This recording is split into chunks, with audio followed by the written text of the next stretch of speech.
So very recently there's been a lot of information about the Nintendo Switch 2, and it's become clearer and clearer that they are just trying to milk you for all of your money. Every last penny you've got, they want. And they are never going to listen to anyone. They're not going to change their pricing models or anything like that. But there are so many different things they are doing to try and give you, like, they're basically to try and take every single penny they can off you. And I'm not going to be showing any Nintendo gameplay or anything like that in the background of this video. It's Schedule 1 gameplay you are seeing, because I'm not going to be touching Nintendo, at least for the foreseeable future, until things have changed. And I can't see them happening for a long time, so who knows when I'll touch a Nintendo product. But basically, there are 4 articles, and I'm going to just briefly go through them, and then I want to know what you guys think about it. I think they are... I don't know how people still fall for this stuff. I think they are just straight up taking the piss out of everyone. And they know that they are successful enough with their hardware releases that people are going to buy into this, and it's an absolute joke. So this first one, The Legend of Zelda Breath of the Wild and Tears of the Kingdom are finally getting achievements, but it's paywalled behind the Switch 2 editions. So basically, people have been asking for achievements and trophies ever since the 360 generation started the trend. People have wanted the achievements and stuff in the Legend of Zelda games. And basically, the Switch 2 edition's main difference is its integration into the Nintendo app. While playing Breath of the Wild and Tears of the Kingdom on the new console, you'll be able to set waypoints from your phone, get help finding hidden secrets, and most notably, unlock achievements through the app. So what they haven't done is they've not yet confirmed how much the upgrades are going to cost in most territories. However, through the Japanese Nintendo website, it says you'll need to lay down 1,000 yen, so roughly $10, to upgrade Breath of the Wild and Tears of the Kingdom to basically take them to next gen and unlock the ability to have the Switch 2 upgrades and get yourself achievements. So that's locked behind achievements. And then there was a Nintendo Treehouse stream. It's been overshadowed by players noisily protesting the Switch 2's hefty cost. And I mean, Mario Kart World, it's got an $80 price tag. They are charging £70 for a Mario Kart game. And this article says that people are starting to worry, is GTA 6 going to follow the same suit and go all the way up to $100? Don't care. This is Nintendo. If people are worried about that, then be worried. It's Rockstar. Wouldn't surprise me if they do something like that. Or $120 for base. Standard edition, $120. They're so back and forth with GTA. GTA is coming back to Game Pass this month. These companies are just taking the piss left, right and centre. And people are sitting there complaining, yet they're not voting with their wallets. They're not saying, right, if you're going to do this, I ain't going to buy into your stuff. People are still buying into it and then wondering why they're being screwed. So basically, the best way to get your hands on Mario Kart World is to buy the Switch 2 bundle, because they charge you $50 instead of $80 and bundle the game in with the console. So if you're going to get Mario Kart World, get it with your console. Save yourself some money. And then this article says, fortunately, other upcoming Switch 2 games are not as expensive. Donkey Kong Bonanza is going to be $70. It's still 60 fucking quid for a Nintendo Switch game. Switch 2 game, whatever you want to call it. And not only that, the Switch 2 itself is 50% more in the US than the original Switch was. And then they go into the reasons and stuff why they think it's more expensive. But I think it's a $450 price tag. And I think the Switch 1 was $300 or something like that. But then we've also got the Welcome Tour. It's not going to be free. They've got a tech demo to show you the ropes for your brand new shiny Switch 2 console. But you have to pay to get your hands on this tech demo. So this is according to VGC. The Japanese website for the Switch 2 Welcome Tour has the title listed at 990 yen, which is roughly like $9 Canadian. It's about £5 or something like that.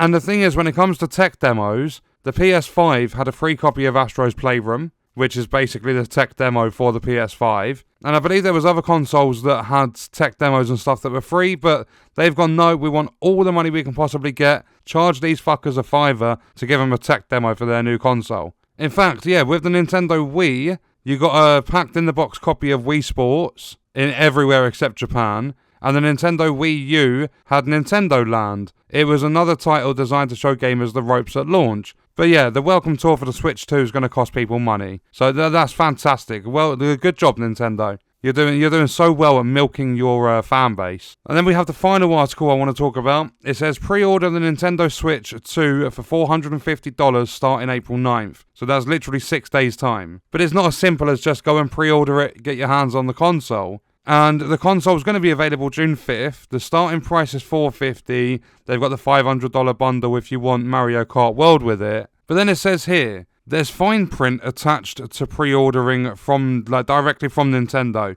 Don't know how third-party retailers and stuff are going to deal with it. But according to the pre-order page on Nintendo's website, you have to be 18 years or older. You have to sign in with your Nintendo account and register your interest in pre-ordering. Then you're going to be sent an invitation email when it's time to play your pre-order, or pay your pre-order or whatever. The invitation will be valid for 72 hours. And then there's another bit of info that says, invitation emails will be prioritized on a first-come, first-served basis to registrants who have purchased a Nintendo Switch online membership with a minimum of 12 months of paid membership and a minimum of 50 total gameplay hours as of April the 2nd, 2025. So you have to have played your Switch 1 to get put first in the line for a pre-order of the Switch 2. I mean, that's just brilliant, isn't it? Another way to just say, like, you have to be a part of us to get this new console, otherwise you're put on the back burner. Fuck you, don't care about you. If you've given us money in the past, give us money again.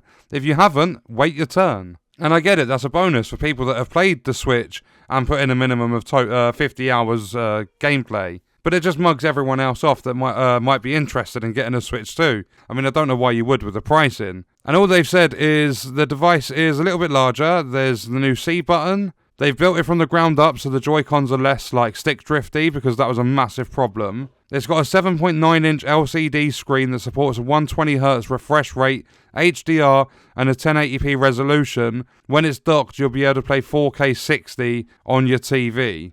They've also improved the console's internal speakers. They're doing DLSS and ray tracing. I think they're letting NVIDIA reveal the details in full. But they've not actually done that much. They've upgraded the console, yeah, but it's a typical upgrade, and that shouldn't reflect on the massive price upgrade. You're going from $300 up to nearly $500. And I get it, we're talking years and years later, there's inflation, there are the upgrades and stuff, but it's not just the console they are selling you. The Switch 2's got dual USB-C ports for charging, and they've been nice enough to give you 256 gigabytes of storage at launch. This model is only going to work with newer microSD express cards, so that's more money on storage, because people that play the Switch 2 a lot are going to need it. And then we get to the good bit of where they want their money from, similar to what they did with the PS5 and the Series X. The Switch 2's got a number of accessories that you're going to be able to purchase separately. You've got the new Switch 2 camera, $50. A new Switch 2 Pro controller, $80. An extra pair of Joy-Con 2 controllers is going to cost you $90. And you also get a Joy-Con 2 charging grip for $35, and there's more.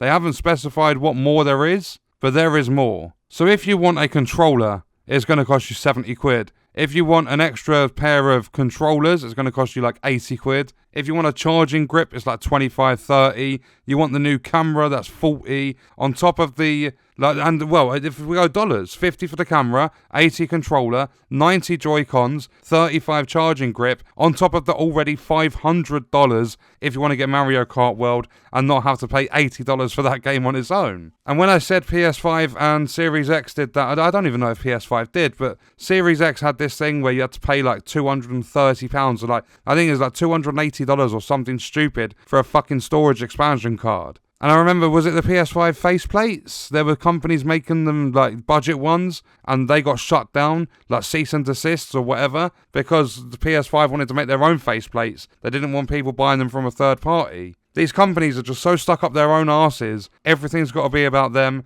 They don't actually care about the player. They don't give a shit about you. You're giving them money. That's all they care about. Money, money, money, money, money. So yeah, for anyone getting the Switch 2, have fun with your $80 games. And I mean, Donkey Kong, don't forget, is $70, not $80. Big whoop. But yeah, we're going to leave that video there. Let me know your thoughts and stuff about this in the comments. And I'll see you guys on the next one. I hope you enjoyed it.